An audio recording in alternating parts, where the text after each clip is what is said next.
Banco Central e CVM anunciaram nessa última semana um novo acordo de integração de dados do sistema financeiro. Qual que é a ideia por trás deste acordo? É que as autoridades consigam trocar informações sobre operações de crédito. Segundo o Banco Central, o acordo serve para beneficiar empresas, instituições financeiras e até os brasileiros que precisam de empréstimos. Isso em meio a um cenário de endividamento recorde. É sobre este assunto agora que nós conversamos com o Leandro Vilen, que é presidente da Associação Brasileira de Bancos. Seja bem-vindo à nossa programação, Leandro. Que prazer tê-lo por aqui, meu caro. Gabriel, o prazer é nosso. Uma enorme satisfação estar aqui com vocês. Avanço na regulação e avanço para os bancos. A gente vai ter mais informações disponíveis. Qual que é a visão de vocês sobre este acordo para troca de informações? Não, fundamental esse acordo. Acho que é um passo gigantesco no sistema financeiro, na medida em que o Banco Central firmou esse acordo, um acordo de cooperação técnica com a CVM, que é a Comissão de Valores Mobiliários. Só para explicar um pouco melhor, o Banco Central ele tem um escopo de fiscalização em cima das instituições financeiras, enquanto a Comissão de Valores Mobiliários, a CVM, tem um escopo de atuação em cima dos fundos. Portanto, ao ter este acordo em que você vai permitir a troca de informações entre esses dois órgãos de fiscalização e regulamentação, isso ajuda muito o sistema financeiro ao dar mais visibilidade sobre todos os clientes. Uhum. Nós tivemos, por exemplo, alguns eventos de crédito recentemente e esse tema foi levantado.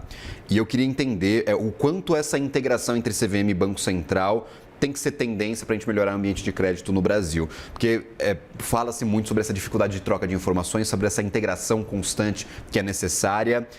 Que tipo de informações agora vão ser trocadas que não eram trocadas antes e que vão facilitar essa coordenação, a fiscalização e principalmente a tomada de decisão de crédito, meu pai? Esse foi um passo gigantesco, né? Só para falar de uma maneira muito simples, o que acontecia até hoje era que um determinado banco, uma determinada instituição financeira, quando ela gerava um crédito, né, emprestava dinheiro, fazia um crédito, seja com pessoa física ou com pessoas jurídicas, mas vamos falar aqui de pessoas físicas, e posteriormente ela vendia este recebível, né, e isso é uma operação corriqueira no sistema financeiro. Você cedia esse recebível para um determinado fundo, para compor a carteira desse fundo, este crédito até antes desse acordo, esse crédito não era informado numa base centralizada.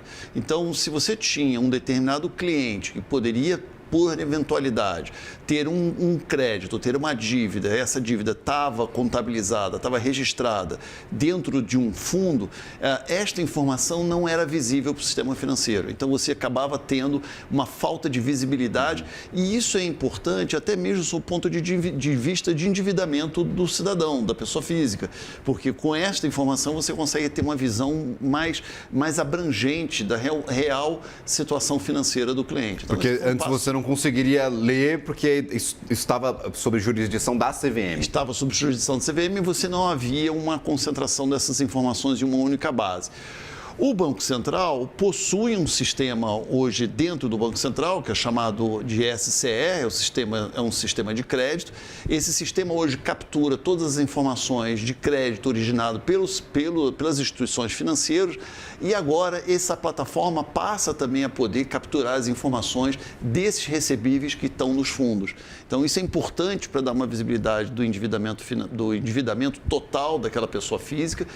É importante, no momento que você está concedendo crédito para aquela pessoa, para aquele tomador de crédito, seja pessoa física ou pessoa jurídica, mas porque você passa a ter uma visão se ele já está com alguma dívida dentro de um fundo, se essa dívida está em atraso, qual o valor dessa dívida. Então, isso te dá uma capacidade de administrar melhor qual a oferta de crédito e poder ajustar de acordo com a realidade daquele tomador. Perfeito. Quanto o caso Banco Master tem a ver com este avanço da integração entre CVM e Banco Central? Porque vimos um caso emblemático, diversos bancos liquidados, diversas instituições liquidadas, fundos envolvidos na compra de crédito dessas instituições. o quanto este caso que nós vimos no final do ano passado instigou o Banco Central e a CVM a promover essa integração, na tua opinião? Eu acho que esse é um processo que já vinha em negociação, esse acordo de cooperação técnica já vinha anteriormente ao caso Master. Mas, sem dúvida nenhuma, esse é um processo que ajuda muito na fiscalização, nos órgãos fiscalizadores.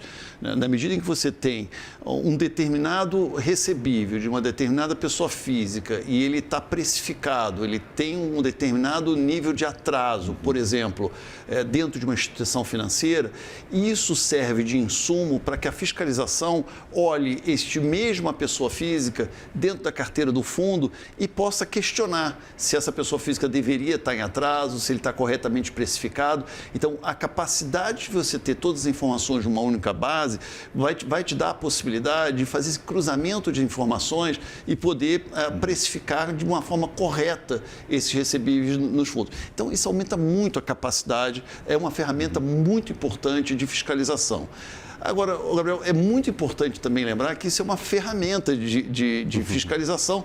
No entanto, é importante lembrar que a importância desses entes fiscalizadores, diga-se Banco Central e a própria CVM, de terem recursos humanos, de terem mais infraestrutura de fiscalização, porque o sistema financeiro está cada vez mais complexo. Essas operações ficam cada vez mais cruzadas dentro de instituições financeiras para fundos, de fundo para instituição financeira, fundos cedendo carteira para outros fundos. Então, dada a complexidade, a gente chama muita atenção da importância de termos os reguladores fortalecidos em suas estruturas. Essa é uma ferramenta importante que eles precisavam, mas ainda tem outras etapas a serem cumpridas aqui do lado do fiscalizador. Perfeito. E aí, por exemplo, eu queria entender o quanto isso tem relação com o crescimento de FDICs. A CVM fez um avanço regulatório, deu acesso, por exemplo, a pessoas físicas a investimentos nesses fundos. Eles estão recebendo bastante dinheiro, estão crescendo muito em captações, e é justamente este fundo que acaba comprando os recebíveis das instituições bancárias. Isso deve melhorar o ambiente para a gente ter uma dimensão geral, para fazer a regulação dos FDICs e de fundos que são parelhos? Especificamente na questão dos FDICs, nessa troca de informações, os FDICs já eram obrigados a prestar esse tipo de informação. Então, especificamente no FDIC, isso não tem impacto. Mas todos os outros fundos, todas as outras entidades que estão sob o guarda-chuva da CVM passam a ter esse mesmo tipo de obrigatoriedade, inclusive, por exemplo, as empresas securitizadoras e tem outras entidades. Então, ele traz uma simetria regulatória para todos os participantes que estão sob o guarda-chuva da CVM. O que falta? Você diz que é uma das ferramentas, mas não é talvez a bala de prata para solucionar todos os problemas do sistema financeiro. O que falta ainda de avanços de integração, regulatórios, de financiamento, para que a gente consiga acompanhar o avanço do mercado e evitar problemas crônicos aí para o sistema à frente, meu caro? Gabriel, sem dúvida nenhuma, como eu te falei, a complexidade das operações do sistema financeiro, elas aumentam a cada ano, não só aqui no Brasil, mas é assim no mundo inteiro. E o que a gente defende muito é que o Banco Central e a própria CVM tenham estruturas próprias. A gente tem visto ao longo dos últimos anos a perda de recursos humanos, as pessoas se aposentando dentro dessas duas autarquias. Precisa de orçamento financeiro para implementar algumas ferramentas também adicionais, como inteligência artificial, bases mais robustas. Eu acho que são ferramentas que estão à disposição. A tecnologia hoje é parte disso, mas custa dinheiro, precisa de orçamento. Os órgãos fiscalizadores hoje precisam de mais orçamento. O que a BBC defende muito é que os órgãos fiscalizadores sejam robustos e sejam capazes de poder trazer cada vez mais fiscalização e mais regulamentação para, do ponto de vista de fraudes, do ponto de vista ético, trazendo mais segurança para o sistema financeiro. Perfeito. E aí, olhando de uma perspectiva do endividamento, nós estamos com um problema de endividamento no Brasil, estamos na máxima de endividamento, recorde histórico, segundo algumas pesquisas. Comprometimento de renda das famílias brasileiras está ali na faixa dos 29%, 30%, que é bastante elevado também. A inadimplência para as instituições financeiras vem crescendo proporcionalmente, já tem algumas muito mais criteriosas na cessão de crédito. Eu gostaria de entender, O Banco Central ele tem uma avaliação que parte do problema de crédito vem da falta de responsabilidade de alguns entes. Nós tivemos um crescimento muito forte de fintechs, um acesso à bancarização por conta até do lançamento do Pix. E eu queria entender o quanto desse endividamento elevado, porque esse problema crônico que o Brasil tem é responsabilidade das instituições, é falta de informação. Qual que é a leitura de vocês do atual cenário, já que a gente está discutindo propostas governamentais para renegociação de dívidas novamente? Claro. Gabriel, esse é um conjunto de fatores. Não existe uma bala de prata. É claro que a gente está experimentando o resultado de um ciclo longo de taxas de juros elevadas no país. Era esperado que isso pudesse acontecer. Infelizmente, a gente tem uma taxa de juros muito acima do que o sistema financeiro gostaria de ter. O sistema financeiro, e algumas vezes as pessoas falam, não, o sistema financeiro gosta de juros elevados. Isso não é verdade. O sistema financeiro, juros elevados, consome renda, consome a capacidade de repagamento, aumenta a inadimplência, diminui a atividade econômica. O que o sistema financeiro espera é um crescimento econômico sustentável, emprego, renda e aumento de produtividade. Essas são diretrizes importantes aqui para que se tenha um sistema financeiro com menores níveis de inadimplência e que o cliente tenha capacidade de repagamento. O que a gente está vendo na questão do endividamento, acho que, como eu falei antes, primeiro, eu diria, um diagnóstico um pouco mais complexo do que simplesmente a questão de oferta de crédito, né? A sobre-oferta de crédito. Passa um pouco pela educação financeira, eu acho que a gente tem oportunidade de melhora nisso, porque eu chamo muito a atenção pela qualidade do tipo de crédito que esse consumidor está tomando. Se ele estiver tomando esse crédito para fazer financiamento imobiliário ou para estar trocando o seu carro porque ele vai estar trabalhando com um aplicativo, isso é uma boa notícia, ele está investindo em capacidade produtiva. Agora, se ele está tomando crédito para gastar numa coisa que não seja produtiva, não seja eficiente, ou através de ferramentas, de mecanismos, de produtos que sejam com características emergenciais, isso talvez não seja uma boa notícia. Então, passa pela educação financeira, passa por uma expectativa de atividade econômica no país.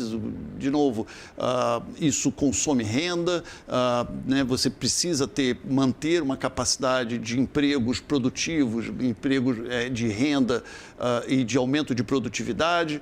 Então, acho que tem uma diversidade de fatores aqui que levam, e não é simplesmente a oferta de crédito, passa por outros fatores também de renda e emprego e produtividade. Problema estrutural que a gente está tentando solucionar aí ao longo dos anos. Torçamos. Que não é fácil, que não é simples. Não é simples, não é fácil, e a gente torce para que a gente consiga encontrar algumas soluções ao longo destes próximos anos para a gente tentar corrigir os rumos deste endividamento que está lá na casa dos 70%. Segundo as últimas pesquisas que nós recebemos, 70% das famílias têm algum tipo de dívida. Aí você soma aquelas que não estão conseguindo pagar as suas obrigações, vira um problemaço. Leandro, obrigado pela participação aqui conosco, falando sobre essa troca de informações, sobre essa importância da integração entre CVM e Banco Central. Desejo um ótimo feriado para vocês, desejo um bom restante de mês também e, claro, sempre convidado aqui para participações no Money News. Muito obrigado. Até uma próxima.